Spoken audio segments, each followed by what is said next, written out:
Hello बच्चों, मैं राजेश जहांगीर। बच्चों, आज हम पढ़ेंगे total number of spectral line.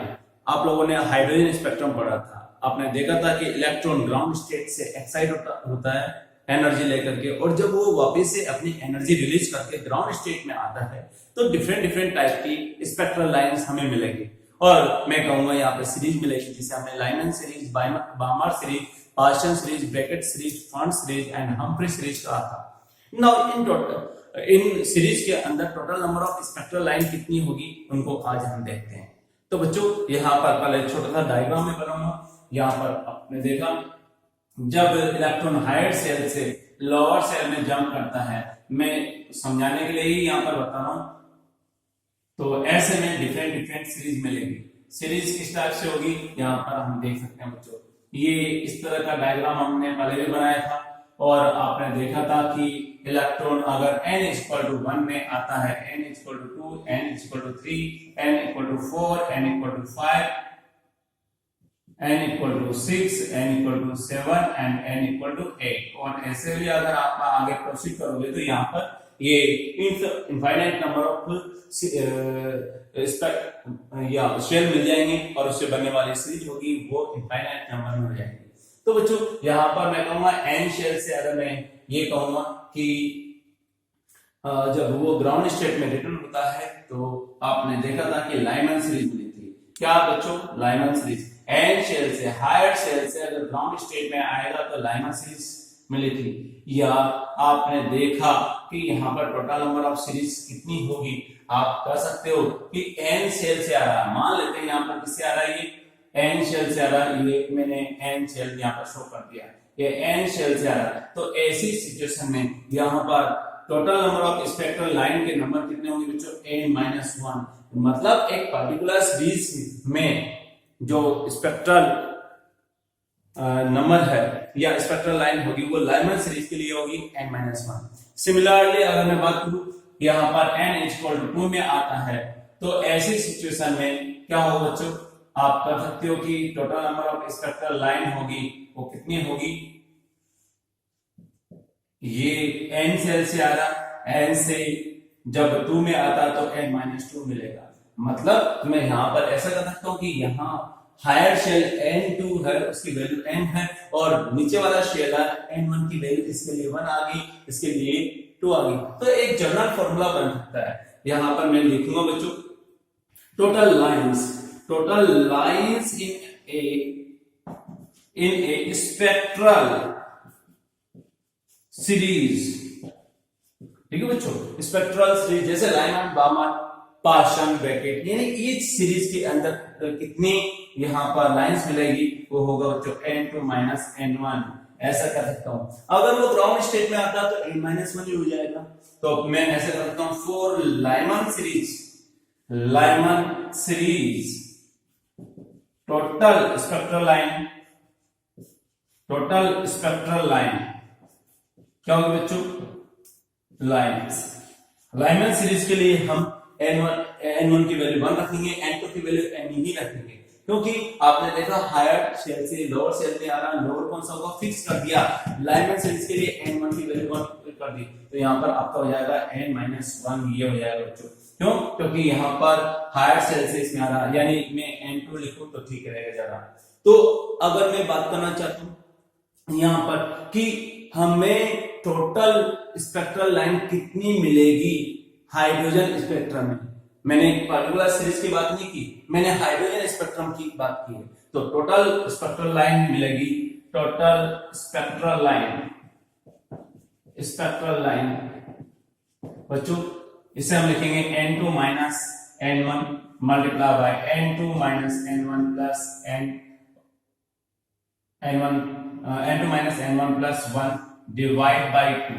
इस फॉर्मूला से हम टोटल स्पेक्ट्रल लाइन कैलकुलेट कर सकते हैं। मतलब Lyman series plus Balmer series plus Paschen series, Brackett series, Pfund and Humphreys series, और भी जो लाइन है जो अननोन है उनको भी अगर ऐड कर दिया जाए तो कितनी वैल्यू मिलेगी। और अगर मान लीजिए आपसे पूछा जाए कि पार्टिकुलर सीरीज में कितनी स्पेक्ट्रल लाइन होगी, ये तो हाइड्रोजन स्पेक्ट्रम में था, तो मैं ऐसा कहूंगा पार्टिकुलर सीरीज में मिलेगा n2 - n1। और लाइमर सीरीज की बात करेंगे तो क्या होगा n2-1। बामर की बात करेंगे तो n2-2 हो जाएगा। पार्शियल के लिए n2-3, ब्रैकेट के लिए n2-4 एंड फन के लिए n2-5। इस तरह से हमें क्या मिलेगा बच्चों, ये जो है स्पेक्ट्रल लाइंस मिलेगी। इन सबको अगर ऐड कर लिया जाए तो आपका फॉर्मूला ये होगा। लेकिन बच्चों आपने देखा यार, इलेक्ट्रॉन है हायर शेल से जब लोअर में जंप करेगा तो ऐसी सिचुएशन में अगर एक सिंगल एटम होगा, क्या होगा बच्चों, एक सिंगल एटम होगा, तो ऐसी सिचुएशन में क्या होगा, उसके अंदर टोटल स्पेक्ट्रल लाइन की वैल्यू होगी, वो क्या होगी, ग्राउंड स्टेट में अगर आता है तो n-1 ही मिल पाएगी। क्यों? क्योंकि आपने देखा अगर सिंगल इलेक्ट्रॉन होगा तो हायर शेल से पहले मैं कहूंगा इसमें, फिर इसमें, फिर इसमें, फिर इसमें, फिर इसमें। ऐसा नहीं हो सकता कि ये वापस से अपर शेल में जाए और वापस से जंप करे। मतलब एक बार शेल में आ गया तो वो नीचे वाले या अंदर वाले शेल के अंदर ही एंटर करेगा, क्योंकि स्पेक्ट्रल लाइन तो इमिशन स्पेक्ट्रम से हमें मिलती है, तो ऊपर जाकर के वापस से नीचे वाले में जंप नहीं करेगा। तो मैं ऐसा कर सकता हूं, in case of single atom total spectral line will be, in case of single atom total spectral line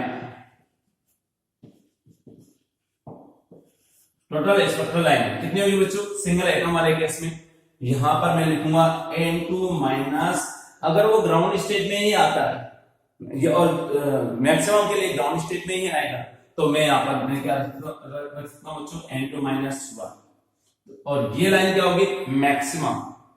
तो टोटल मैक्सिमम स्पेक्ट्रल लाइन यहां पर मैं एक कर दूंगा मैक्सिमम, मतलब मैक्सिमम यहां पर होगी तभी हम बात करेंगे, या मैं इसको यहां पर लिख देता हूं, ये वैल्यू क्या होगी, मैक्सिमम ही कैलकुलेट कर रहा हूं बच्चों, ठीक है। इस तरह से हम सिंगल एटम वाले केस के अंदर टोटल स्पेक्ट्रल लाइन है n2-1 हम लेंगे, जिसकी वैल्यू मैक्सिमम होगी। एंड अगर हम हाइड्रोजन गैस के सैंपल की बात करें तो टोटल स्पेक्ट्रल लाइन की जो वैल्यू होगी वो इस फॉर्मूला से कैलकुलेट कर सकते हैं। यहाँ पे n2 से n1 में जंप करे, और अगर ग्राउंड स्टेट में जंप करता है तो ऐसे में n1 की वैल्यू हम 1 रख सकते हैं। तो यहाँ पर देखते हैं बच्चों,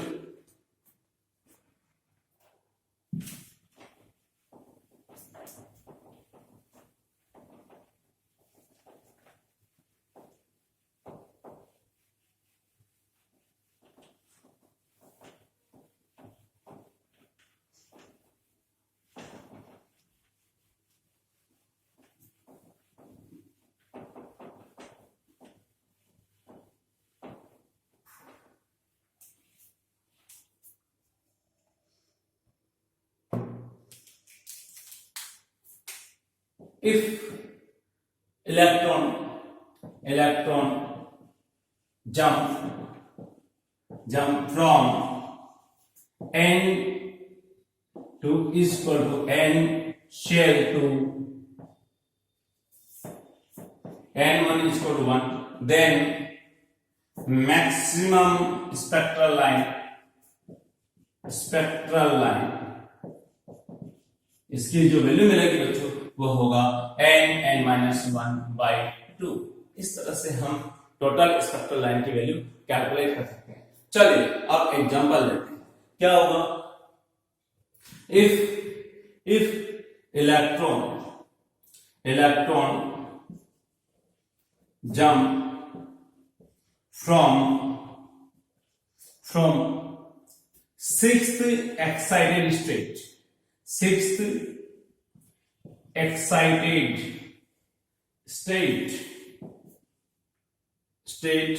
to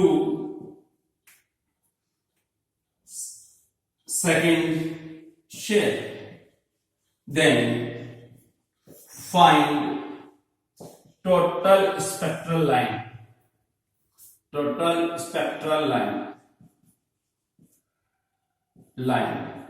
in hydrogen gas। बच्चों हाइड्रोजन गैस के अंदर हम जब इलेक्ट्रॉन सिक्स्थ एक्साइटेड स्टेट से सेकंड शेल में जंप करता है तो तो ऐसे में टोटल लाइन हमें कितनी मिलेगी उसके बारे में हम बात करेंगे। तो यहाँ पर देखिए बच्चों सॉल्यूशन क्या गिवन है, गिवन क्या बच्चों, यहाँ पर मैं ऐसा कर सकता हूँ n1 की वैल्यू फिक्स है, सेकंड सेल में आ रहा है, कहां पर आ रहा है, सेकंड सेल में आ रहा है, जो कि यहाँ पर मेंशन किया हुआ, और कहां से जंप कर रहा, sixth excited state. You know excited state के बारे में आप लोगों को अच्छी तरह से पता है कि ग्राउंड स्टेट के अलावा जो अदर स्टेट होती है वो होती है सारी की सारी एक्साइटेड स्टेट। तो यहां पर वो कह रहा है sixth excited state in hydrogen atom. तो हाइड्रोजन एटम के लिए ग्राउंड स्टेट की वैल्यू होगी n=1, और इलेक्ट्रॉन जो है वो सिक्स्थ एक्साइटेड स्टेट में प्रेजेंट है। मतलब क्या होगा, यहाँ पर सिक्स्थ एक्साइटेड स्टेट कौन सी होगी, 7 शेयर होगी। कैसे, 6 + 1 7, जितने भी एक्साइटेड स्टेट होगी उसमें 1 ऐड कर देना, क्योंकि हाइड्रोजन एटम के लिए ग्राउंड स्टेट 1 होती है। तो n=2 में इलेक्ट्रॉन प्रेजेंट है तो उसे हम बोलेंगे फर्स्ट एक्साइटेड स्टेट, n=3 में अगर प्रेजेंट है तो उसे सेकंड एक्साइटेड स्टेट। इस तरह से हम कह सकते हैं कि सिक्स्थ एक्साइटेड स्टेट वाले केस में n=7 होगा, यानी n2 की वैल्यू होगी 7। क्यों, क्योंकि सिक्स्थ एक्साइटेड स्टेट है। ओके, टोटल स्पेक्ट्रल लाइन क्या होगी बच्चों, देखते हैं। Total spectral line, total spectral line is equal to, यहां पर रखोगे n, क्योंकि इसमें आ रहा है बच्चों n2 = 7 से n1 = 2, यानी 1 वाला केस हमें नहीं लगाना, क्योंकि n1 की वैल्यू 1 नहीं है, ग्राउंड स्टेट में नहीं आ रहा, सेकेंड स्टेट में आ रहा। तो फॉर्मूला होगा n2 - n1 multiply by n2 - n1 + 1 divide by 2। क्या होगा बच्चों, यहां पर वैल्यू रखो, वैल्यू रखते हैं यार। सिक्स्थ एक्साइटेड स्टेट 7 है, 7 - 2 मल्टीप्लाई बाय क्या होगा, 7 - 2 + 1 डिवाइड बाय 2। इस तरह से लिखेंगे, यानी 5 मल्टीप्लाई बाय, यहां होगा 6 डिवाइड बाय 2, 15 स्पेक्ट्रल लाइन। कितनी होगी बच्चों, 15 स्पेक्ट्रल लाइन मिलेगी। चलिए ठीक है, अब हम बात कर रहे हैं नेक्स्ट की।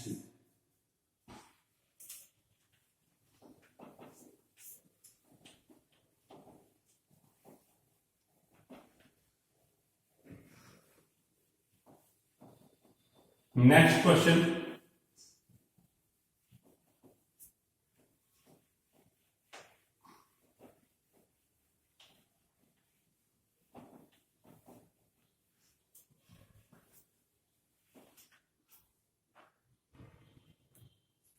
नेक्स्ट क्वेश्चन सेकंड, यहां पर if electron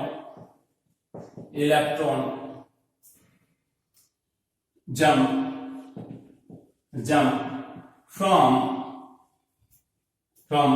8th excited state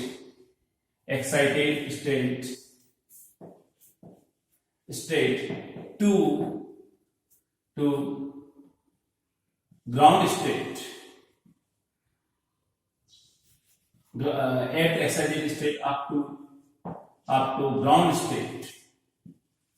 state in hydrogen atom, then how many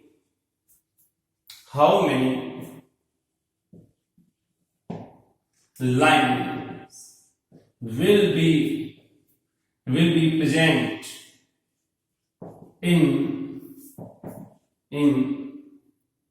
Paschen series, particular series की बात की मैंने।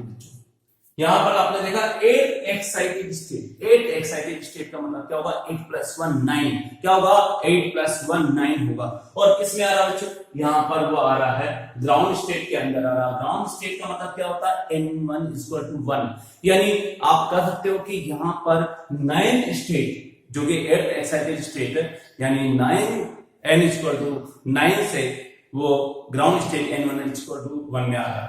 तो ऐसी सिचुएशन में total number of spectral line निकाल सकते हैं, लेकिन इसने बोला कि पास्चन सीरीज में कितनी लाइन होगी, पार्टिकुलर सीरीज की बात की है उसने, टोटल स्पेक्ट्रल लाइन की बात नहीं की है।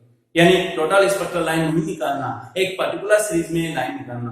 और आपको पता है कि एक पर्टिकुलर सीरीज में टोटल लाइंस कितनी होगी, n2 - n1, यानी n1 की वैल्यू क्या होगा, पार्शियल सीरीज के लिए हम रखेंगे 3 और n2 की वैल्यू क्या होगा, आप देखते हो 8 एक्साइटेड स्टेट मतलब 9। तो मैं यहां पर रखूंगा सॉल्यूशन।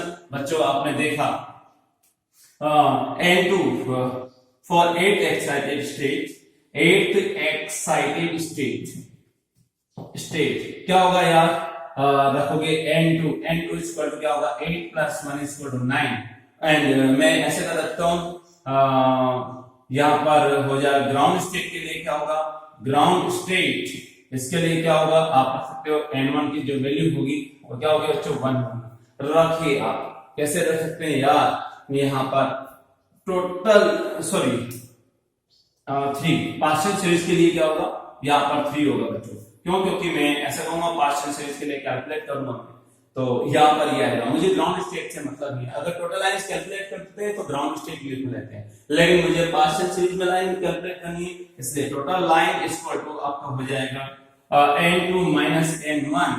देखिए बच्चों n2 - n1 यानी 9 - 6 9 - 3 = 6, ये आंसर आपका आ जाएगा।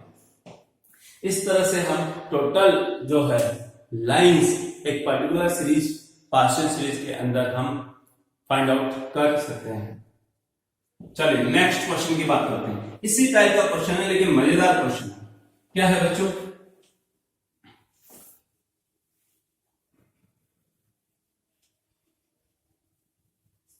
यहां पर यही मैं क्वेश्चन दे रहा हूं।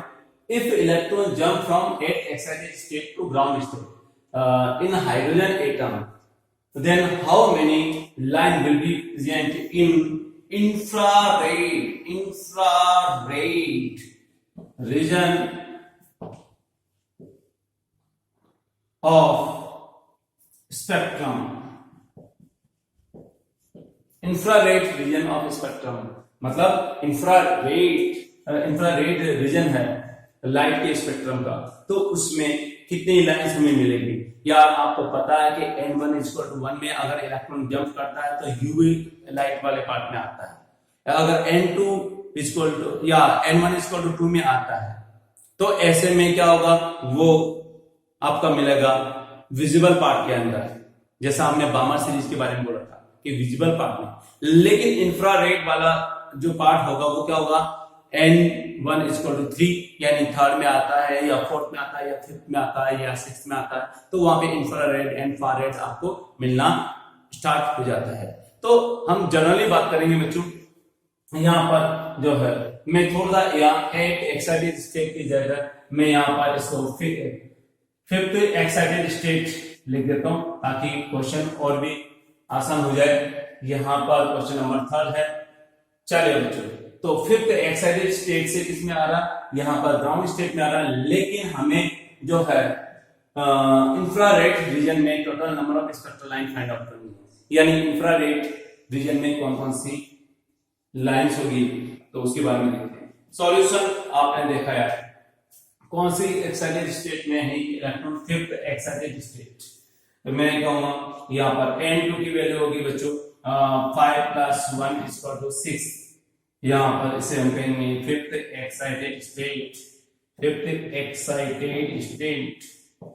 ऐसा हम कर सकते हैं। चलिए बच्चों, ये तो आपका हो गया। नाउ मैं n1 की वैल्यू क्या रखूं, 1 तो रख नहीं सकता क्योंकि यूवी लाइट वाले पार्ट में हमें स्पेक्ट्रल लाइन नहीं बताना, विजिबल भी नहीं रख सकता, मतलब n की वैल्यू है और 2 भी नहीं रख सकता, तो मुझे क्या रखना पड़ेगा, n1 की वैल्यू रखनी पड़ेगी 3, क्योंकि थर्ड शेल में अगर इलेक्ट्रॉन हायर शेल से थर्ड में आता है तो हमें विजिबल लाइन भी नहीं मिलती, यूवी लाइट भी नहीं मिलती, इंफ्रारेड मिलती है। कौन सा, विजिबल एंड यूवी लाइन नहीं मिलती है, इंफ्रारेड मिलती है। तो इंफ्रारेड मिलती है तो आप रखोगे यहाँ पर n1 की वैल्यू 3। टोटल लाइंस क्या हो जाएगी बच्चों, आप देखिए यहाँ पर n2 - n1 multiply by n2 - n1 + 1 divide by 2, रखिए यहाँ पर 6 - 3 multiply by 6 - 3 + 1 divide by 2। Okay, रखो यहाँ पर वैल्यू होगी 3 मल्टीप्लाई बाई यहाँ पर 6 माइनस 3, 3 प्लस 1 4, 4/2, तो 4/2। जैसे आप इसको सॉल्व करोगे यहाँ पर आपका आंसर आ जाएगा 6, यानी इंफ्रारेड रीजन में हमें 6 लाइन मिलेगी। कितनी लाइन मिलेगी बच्चों? 6 लाइन। नाउ नेक्स्ट क्वेश्चन की बात करते हैं।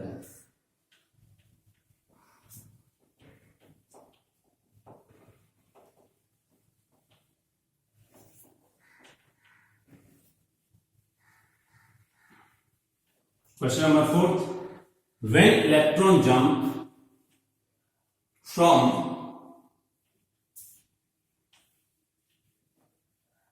fifth shell to lower one,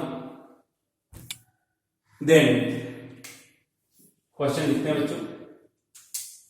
next question, if electron jump from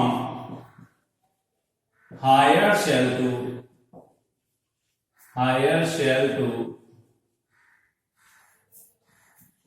to lower shell, then how many lines will appear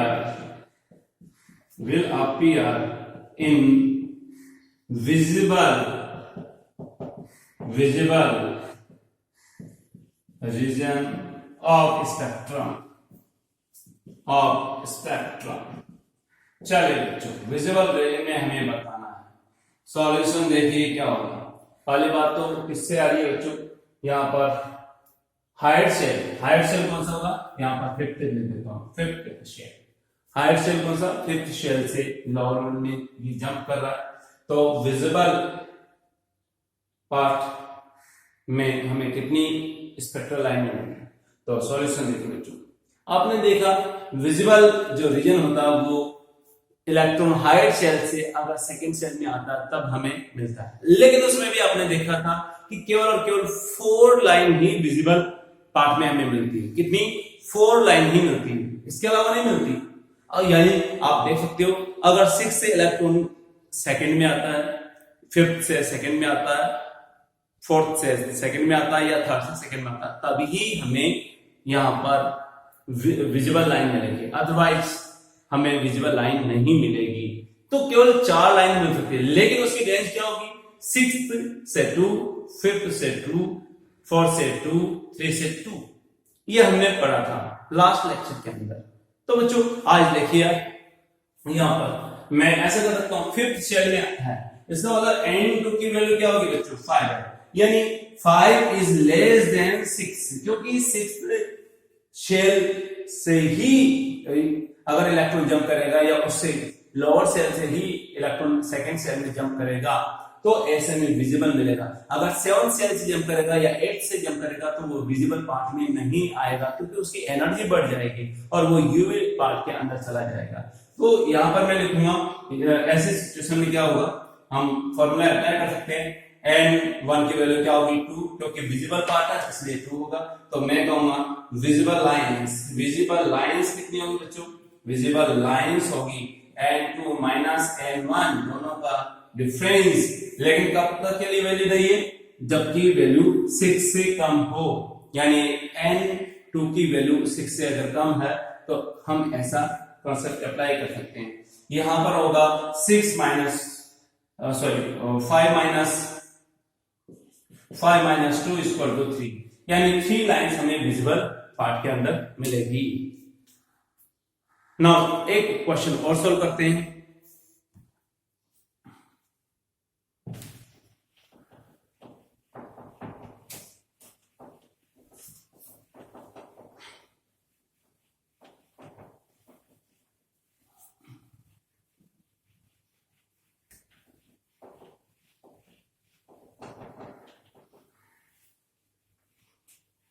question क्या बच्चों?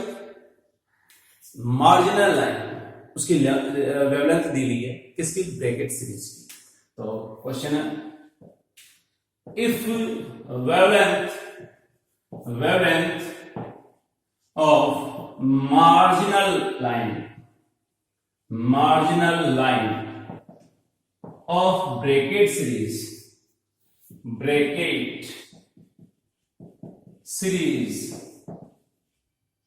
is lambda 1 angstrom, and second line of Balmer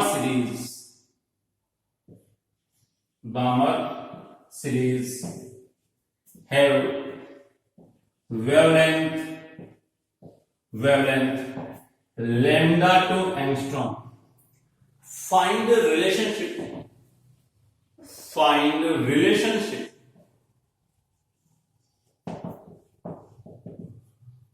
between lambda 1 and lambda 2. क्या बच्चों, lambda 1 and lambda 2 के बीच में relationship हमें find out करना है। चलिए यार सॉल्यूशन की बात करते हैं। क्या होगा बच्चों, पहली बात तो मार्जिनल लाइन क्या होती है, लास्ट लाइन होती है, यानी इंफिनिटी से अगर इलेक्ट्रॉन लोअर शेल में आता है तो हमें मार्जिनल लाइन या लिमिटिंग लाइन में मिलती है। तो क्या करें बच्चों, यहां पर देखो, for marginal line of bracket series क्या होगा बच्चों, n2 की वैल्यू इंफिनिटी और n1 की वैल्यू 4 रखे यार 1/λ1 एंगस्ट्रॉम, क्योंकि एंगस्ट्रॉम में दिया हुआ, ठीक है कोई दिक्कत नहीं, उसी में रखते हैं। RH किसके लिए है, हाइड्रोजन एटम के लिए, तो यहाँ पर कुछ मेंशन नहीं किया हुआ, या Z की वैल्यू सेम होगी तो हम यहाँ पर Z ही रख देते हैं। वैसे यहाँ पर कुछ मेंशन नहीं किया हुआ, हाइड्रोजन एटम है या कौन सा एटम, लेकिन एक ही एटम की बात कर रहे हैं तो Z स्क्वायर रख दो। 1/, यहाँ पर आप रखोगे 4 स्क्वायर माइनस 1 इंफिनिटी स्क्वायर।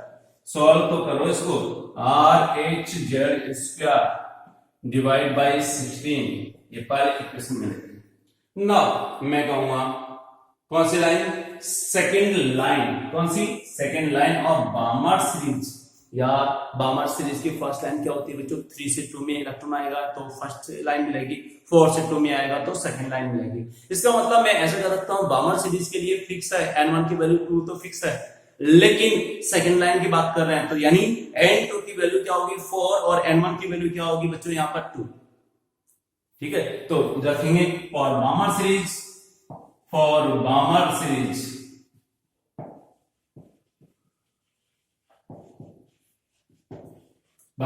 के लिए क्या होगा, यहाँ पर n1 की वैल्यू हो जाएगी 2 एंड n2 की वैल्यू, क्योंकि कौन सी लाइन है, सेकंड लाइन है, तो यहाँ पर 4 होगा। रखे यार 1/λ2 एंगस्ट्रॉम इज इक्वल टू क्या होगा, 1 ये RH यहाँ पर लिखे Z स्क्वायर डिवाइड बाई 1/, मैं यहाँ पर पुट कर सकता हूँ 2 स्क्वायर माइनस 1/4 स्क्वायर, रखिए 1/λ2 एंगस्ट्रॉम। सॉल्व करो इसको, RH Z square 1/4 minus 1/16, LCM लोगे तो क्या आ जाएगा, 16 आएगा।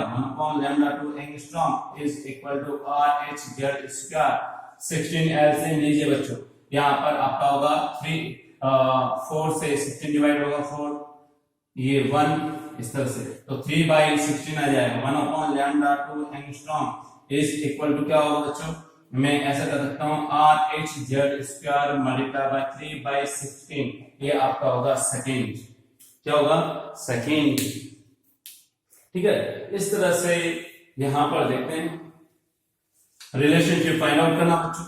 तो λ1 की वैल्यू आप लोगों को पता है, क्या गिवन है, λ1 r यानी 1/λ1 एंगस्ट्रॉम की वैल्यू ये गिवन है और λ2 की वैल्यू ये गिवन है, तो डिवाइड कर दीजिए, करते हैं अभी divide. Equation first by second हमने डिवाइड कर दिया, क्या मिलेगा यार, 1/λ1 angstrom is equal to RH Z square multiply by, यहां पर आपका हो जाएगा या डिवाइड बाय 16, ये ऑलरेडी है, और इसको डिवाइड किया 1/λ2 एंगस्ट्रॉम इज इक्वल टू क्या हो जाएगा RH Z square multiply bye 3 divide by आपका हो जाएगा 16, ये वैल्यू मिलेगी यार। तो रखिए, इससे ये कैंसिल हो गया, 9 एंगस्ट्रॉम से एंगस्ट्रॉम कैंसिल हो गया। Okay, lambda 2 divide by lambda 1 is equal to क्या हो जाएगा बच्चों, 16 से यहाँ पे 16 कैंसिल हो जाएगा। क्या मिलेगा आप देख सकते हो, यहाँ पे जब डिवाइड करेंगे 1/3 मिल जाएगा। क्या मिलेगा बच्चों, 1/3। तो इस तरह से हम क्या सकते हैं, लैम्डा 1 या लैम्डा 2 बाय लैम्डा 1 इनका रेशियो 1/3 होगा, दोनों में ये रिलेशन होगा।